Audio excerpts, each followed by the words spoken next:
Selamat datang di channel kami, teman-teman. Sebelum kita mulai petualangan seru hari ini, pastikan kalian tekan tombol like sebagai tanda dukungan, subscribe untuk terus mendapatkan update video terbaru, dan jangan lupa aktifkan lonceng notifikasi agar kalian tidak ketinggalan setiap momen seru dari kami. Yuk, mari kita mulai dan bergabung dalam perjalanan penuh inspirasi dan informasi menarik.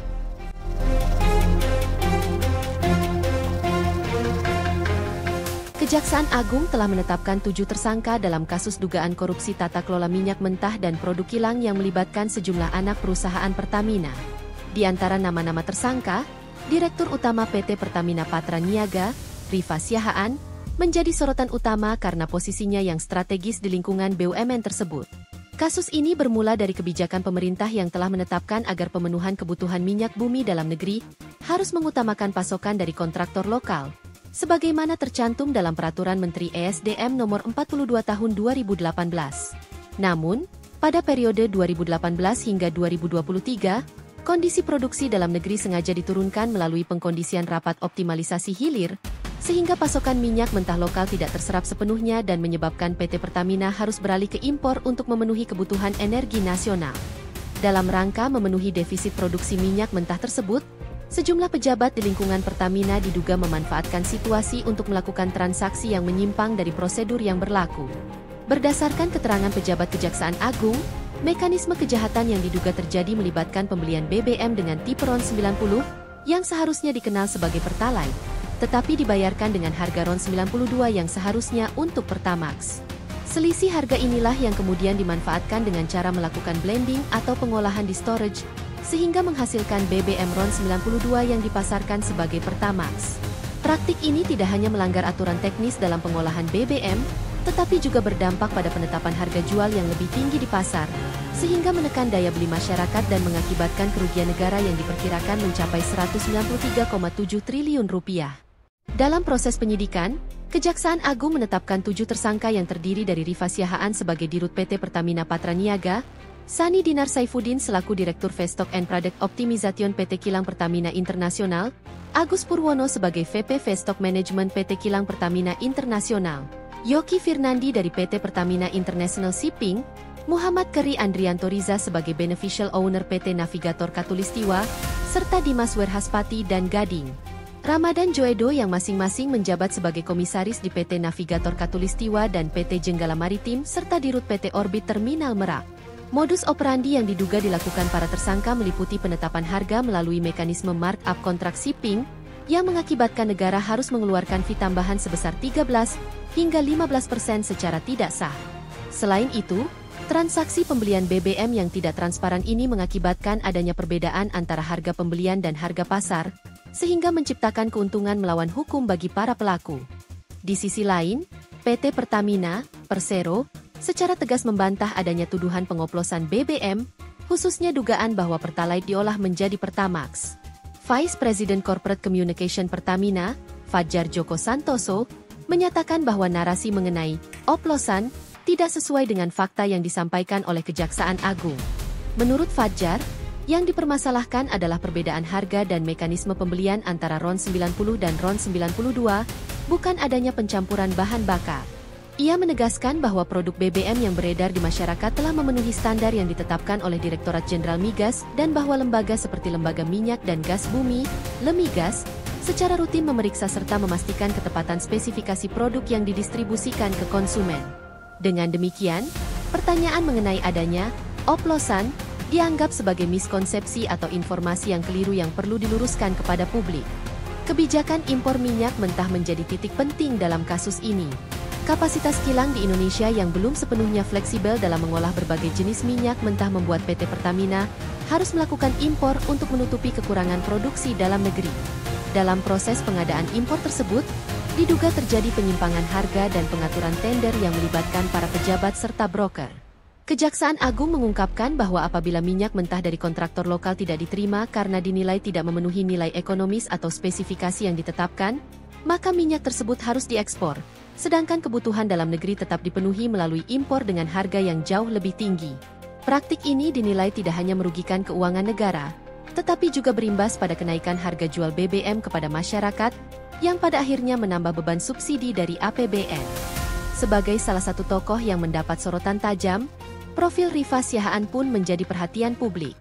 Rifa, yang telah meniti karir panjang di lingkungan Pertamina sejak bergabung pada tahun 2008, pernah menduduki berbagai posisi strategis mulai dari Key Account Officer hingga menjabat sebagai Vice President di divisi terkait perdagangan minyak di luar negeri.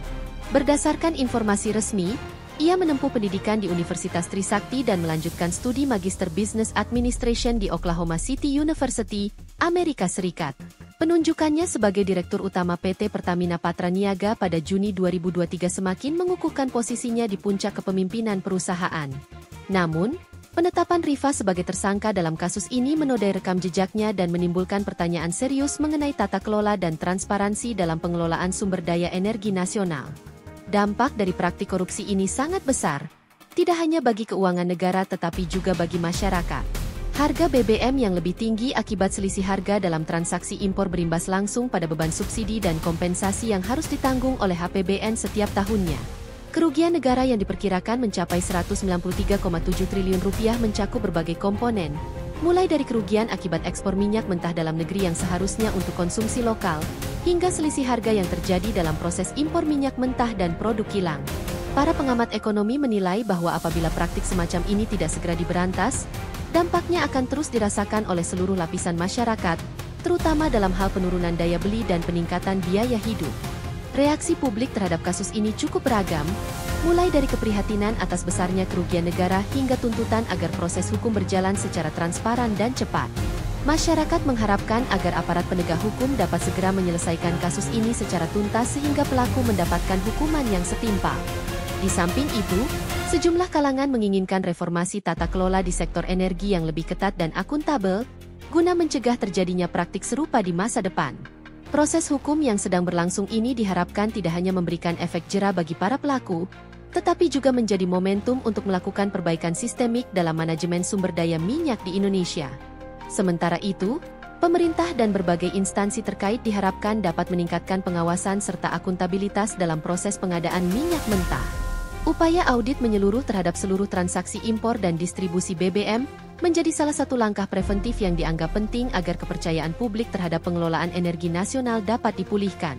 Selain itu, penguatan peran lembaga pengawas seperti Lemigas juga dinilai vital untuk memastikan bahwa setiap produk BBM yang beredar telah memenuhi standar kualitas dan spesifikasi yang ditetapkan, sehingga tidak terjadi lagi penyelewengan yang merugikan negara.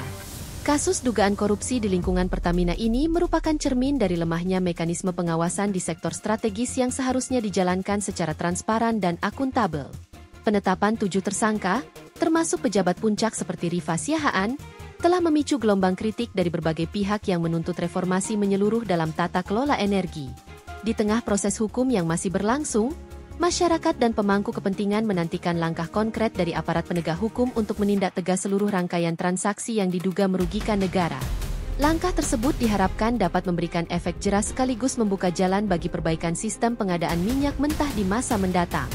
Secara keseluruhan, skandal korupsi tata kelola minyak mentah yang melibatkan Pertamina tidak hanya berdampak pada kerugian keuangan negara yang sangat besar, tetapi juga menimbulkan keresahan publik mengenai masa depan kebijakan energi nasional.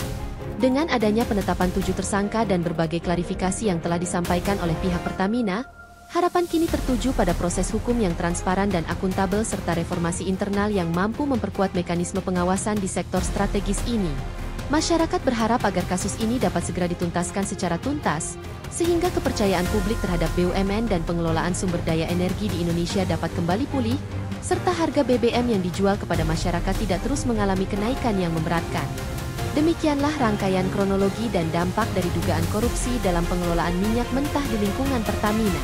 Kasus ini menjadi pembelajaran penting bahwa pengelolaan sumber daya energi, yang merupakan salah satu aset strategis negara, harus dilakukan dengan penuh integritas dan transparansi. Upaya penegakan hukum yang tegas dan reformasi sistemik diharapkan mampu mencegah terulangnya praktik-praktik korupsi serupa di masa depan, demi menjaga kestabilan ekonomi dan kesejahteraan masyarakat secara keseluruhan. Pemerintah, bersama dengan lembaga pengawas, kini tengah bekerja keras untuk menuntaskan setiap celah yang ada dalam proses pengadaan minyak mentah, sehingga kejadian seperti ini tidak lagi terjadi dan Indonesia dapat mengoptimalkan potensi energi nasionalnya secara berkelanjutan.